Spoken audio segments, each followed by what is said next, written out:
a los miembros de la mesa. Ya llegó el doctor Isaac de Paz González, jurista y constitucionalista, a quien saludo con mucho gusto. ¿Cómo estás, doctor? Un abrazo. ¿Qué tal, mi querido Vicente? ¿Qué tal, querido público? Jaime, ¿qué tal? Buen día. Buen día, y saludo también al maestro Jaime Hernández, editor de La Jornada Sin Fronteras, en el periódico, el gran periódico La Jornada. ¿Cómo estás, Jaime? Un abrazo. ¿Cómo están, queridos amigos? Vicente, Isaac, buenos días a los dos.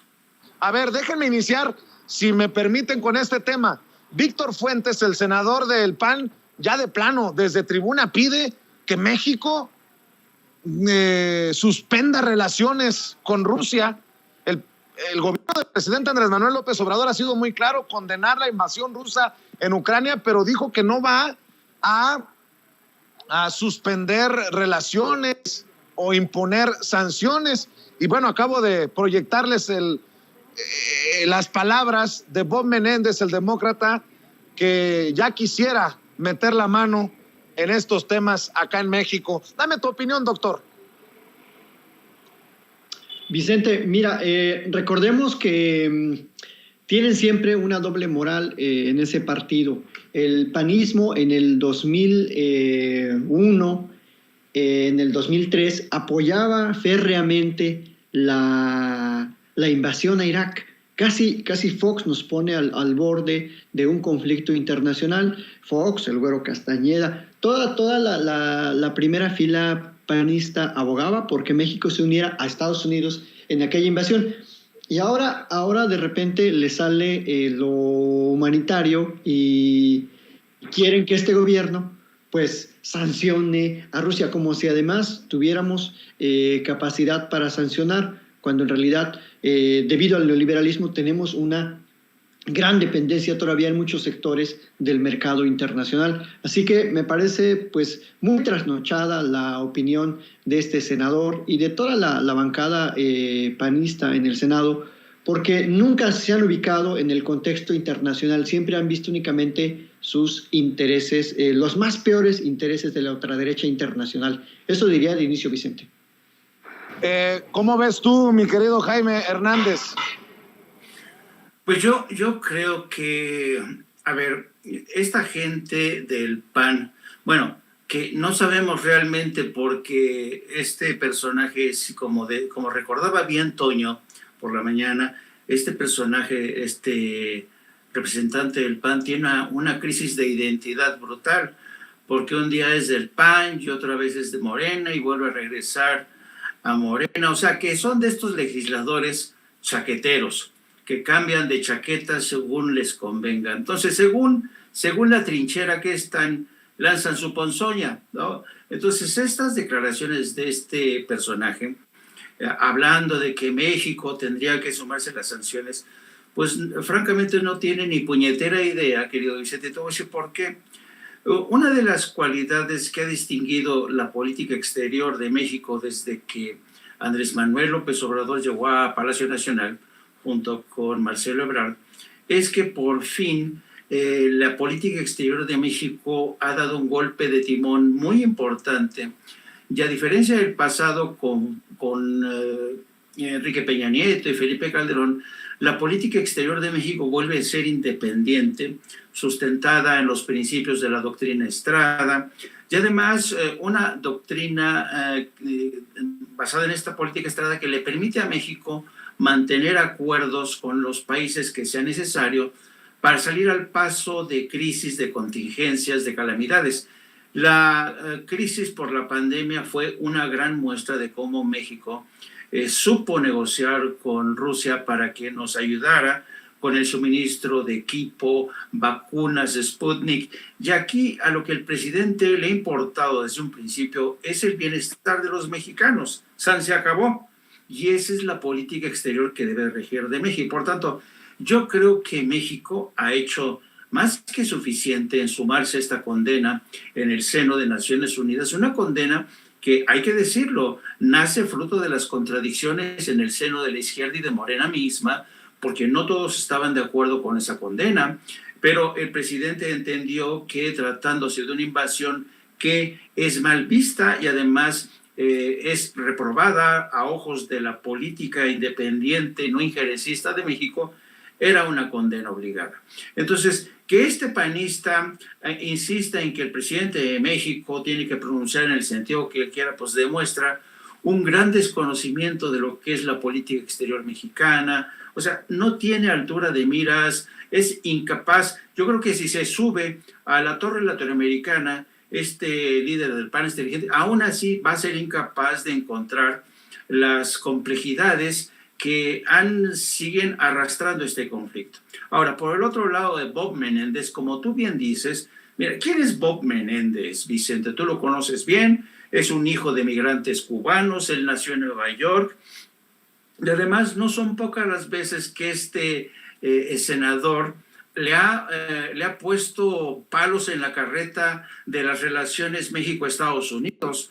Yo recuerdo las veces que Bob Menéndez condicionó la aprobación, el respaldo a los embajadores de Estados Unidos en México, porque él quiere que forzosamente México se pliegue a lo que él quiere, que es decir, que se sume a la guerra contra Cuba, que siga apoyando el bloqueo México que siga sumándose, que se sume México al bloqueo criminal que ha mantenido Estados Unidos durante más de 50 años. Entonces yo creo que ir en contra de la opinión de Bob Menéndez, francamente, es un botón de orgullo para el presidente de México. Así es, y déjenme poner sobre la mesa otro tema, doctor Jaime.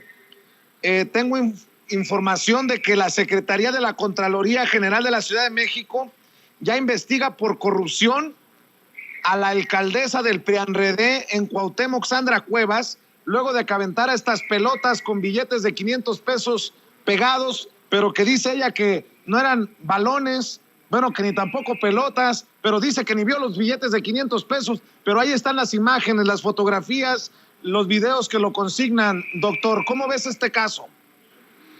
Pues ahora sí tiene trabajo verdaderamente el INE, porque estaríamos ante un escenario de que la alcaldesa ya está dando dinero justamente cuando pues esas actividades son pues notoriamente ilícitas, hasta posiblemente un delito. No sé cuál fue la intención de darle ese dinero a las personas. Entonces, no solo es un tema de la Contraloría en términos de una conducta administrativa, posiblemente también yo creo que la Fiscalía Especializada de Delitos Electorales debiera investigar. No sé cuál sea la intención de la alcaldesa al regalar dinero. Entonces, pues hay varias conductas que se están ahí configurando y que demuestran la poca visión demócrata de lo que queda del PAN y del PRD. Iba a decir del PAN y del PRD, pero no, de lo que queda, de los resquicios que quedan del PAN y del PRD en la Ciudad de México. Así que creo que es muy pertinente la investigación que abra la Contraloría, pero también se debiera investigar en términos de una conducta ilícita por la vía penal, Vicente.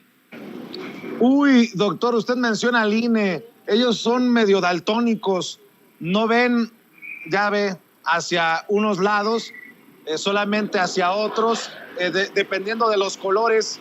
Y bueno, pues creo que ahí nos quedaremos esperando del INE una investigación. Jaime Hernández, ¿cómo ves este caso de Sandra Cuevas, que a todas luces, yo no sé si llega a delito, creo que sí, pero las cosas todas mal, hasta en la defensa que hacen de la alcaldesa en Cuauhtémoc? Sí, yo creo que Sandra Cuevas en muchos sentidos ha dado la medida de su perfil, un perfil bronco, un perfil forjado en las batallas callejeras con el tema de los comerciantes, de los vendedores ambulantes. Sandra Cuevas es una fajadora, pero una fajadora de estos de barrio bajo. Es una mujer que carece de, ya no digamos de inteligencia política y por tanto de elegancia política.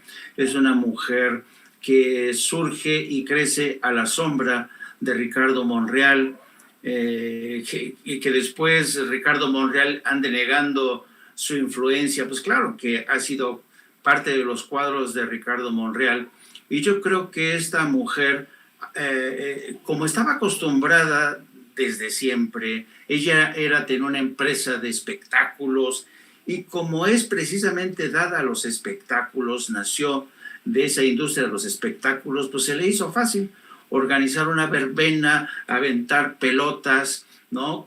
Como si estuvieras en una verbena, pero en una verbena de la corrupción, que es en lo que se ha convertido esa delegación. Yo creo que hay elementos más que suficientes para iniciar una carpeta de investigación y además merecería, además de que se investigue este caso, tendrían que aplicarse sanciones administrativas y que no nos salga con el cuento esta mujer de que es una perseguida política, ¿no? Porque de política Sandra Cuevas tiene lo que yo tengo de chino, ¿me entiendes? Entonces, a mí me parece que el caso de Sandra Cuevas merece una investigación y una actuación ejemplar, porque al menos los ciudadanos de la Ciudad de México, aunque hay alguno otro que otro despistado, fíjate, en Coyoacán, mi barrio, Coyoacán, cómo la gente apostó por Guillermo Cuadri, alguna gente todavía anda muy despistada. Pues yo creo que el caso de Sandra Cuevas es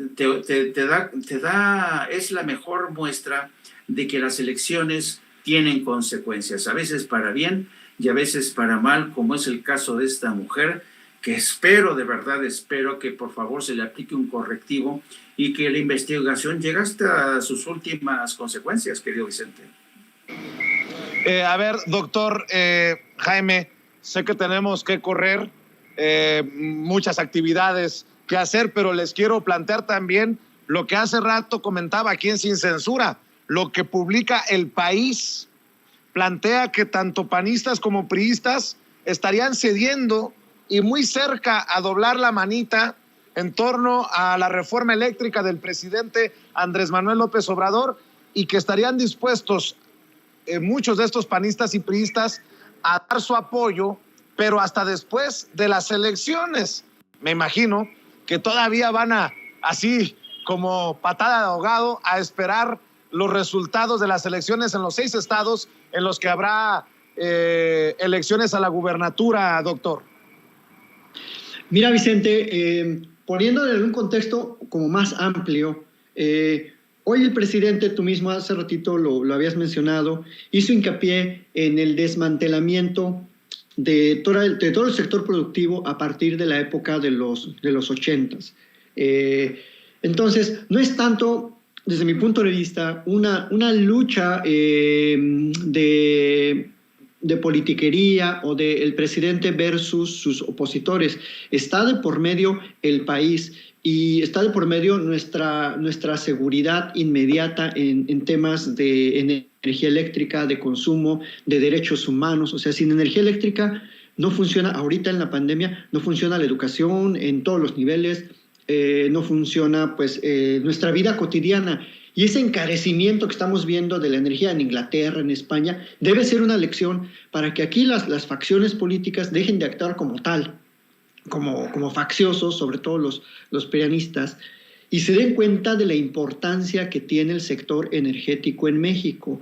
Por lo tanto, el consenso no es, desde mi punto de vista, en torno a la figura del presidente o de la 4T, sino es en torno a los intereses de la nación, del pueblo de México. Y qué bueno, es una buena noticia que estén cediendo, porque creo que al final está permeando el discurso racional que no solo el presidente, muchas personas de la sociedad civil, en la academia, que hemos pugnado por la reconstrucción del sistema de energía en este país. No solo la energía eléctrica, las otras energías que, pues nos guste o no, todavía van a estar por mucho tiempo dominando la vida económica de México.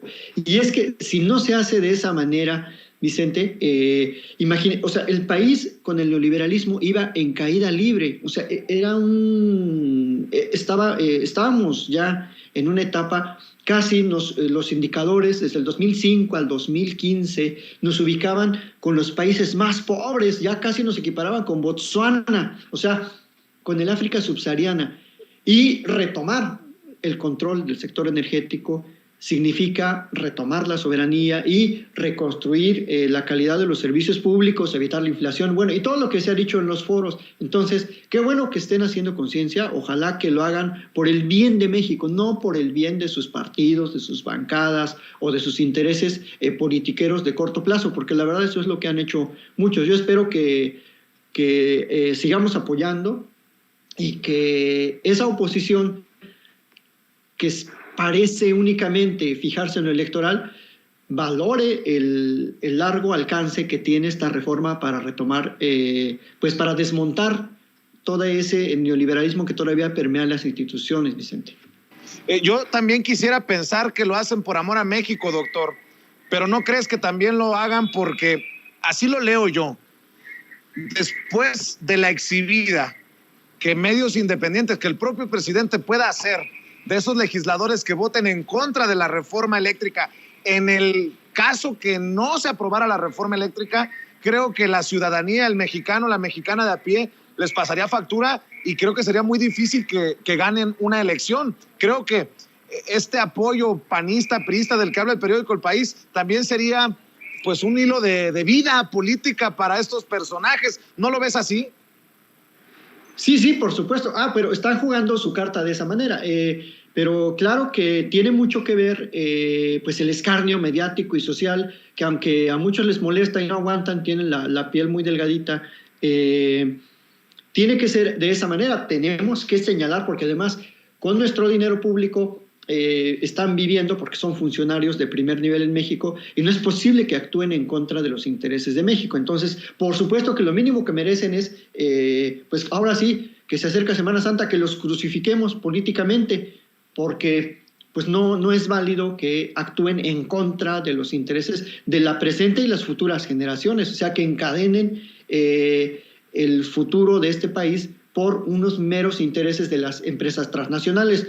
Entonces, yo creo que sí ha funcionado muy bien la crítica, los foros, este señalamiento que han hecho pues muchos colegas que hasta han enfrentado a los bots, al escarnio también de la derecha que los ha señalado, pero en el fondo yo creo que van a ceder, que tienen que ceder porque se trata del país, no se trata de sus intereses. Y pues no me gustaría que fuera después de las elecciones, porque es muy sencillo decir, después de las elecciones negociamos. No, se tiene que, o sea, el país necesita seguir en marcha en este momento, no después de las elecciones. Buen punto, doctor. Sé que tienes que correr a otras actividades, pero yo te agradezco que te hayas dado el tiempo de estar con nosotros en la mesa de diálogo. ¿Por qué no cerramos invitando a la gente a tu canal de YouTube y a tus redes sociales? Claro que sí, Vicente, muchas gracias. Síganme en Isaac de Paz González en YouTube y en @Isaac de Paz en Twitter. Muchísimas gracias y pues seguimos aquí pendientes. Muchas gracias a Jaime, a todo el equipo de Sin Censura y sobre todo al público que se siga suscribiendo al canal, que comparta y pues que siga en este medio crítico, alternativo y libre como el viento, como tú dices, Vicente. Excelente día. Sí, claro que sí, doctor. Te mando un abrazo y voy contigo, Jaime. ¿Cómo ves a estos panistas y priistas que podrían estar doblando las manitas? Yo creo que se están dando cuenta de su realidad, porque el PRI creo que este año pierde fácil Hidalgo y Oaxaca, y el próximo año estaría a punto de perder Coahuila y el Estado de México, 2 bastiones del priismo. Pues ¿con qué ojos, con qué van a negociar? Y el PAN también por la calle de la amargura, querido Jaime. Sí, yo creo que hay muchos elementos que realmente apuntan en la dirección que comentan tanto el autor del artículo que publica hoy El País como ustedes. Yo creo, Vicente, que en términos históricos podría decirse que en el caso del PRI, el PRI tiene hoy todas las desventajas que tenía en el pasado. O sea, o sus ventajas de ayer, cuando era el gran partido nacionalista, sus grandes ventajas históricas se han convertido en sus grandes desventajas hoy en el México de hoy. ¿Por qué lo digo? Porque evidentemente el PRI primero está ante una amenaza existencial. Yo creo que el PRI va a salir muy mal, como tú también vaticinas. Y yo creo que los líderes del PRI se han dado cuenta de que si ceden en este terreno, es decir, si se suman a una alianza cerrada con el PAN para no apoyar la reforma eléctrica, quedarían fatal ante la ciudadanía, porque hay muestras más que suficientes, evidencias de que la reforma que impulsó Enrique Peña Nieto, con el PAN y todos ellos, pues es una receta para el fracaso. Ya lo vemos con lo que ha pasado en España y en otros países. Entonces yo creo que ellos saben bien que no apoyar esta iniciativa es una receta para el fracaso y que quizá precipite su extinción. En el caso del PAN, fíjate, lo interesante del caso, a mí se me hace que siendo el PAN un partido de carácter conservador, proempresarial, pues va a tener que igual ceder, va a tener que actuar de forma pragmática, porque saben muy bien que los ciudadanos votan con los bolsillos y no se van a olvidar en caso de que no saquen una iniciativa que supondría claudicar ante empresas como Iberdrola, ¿no?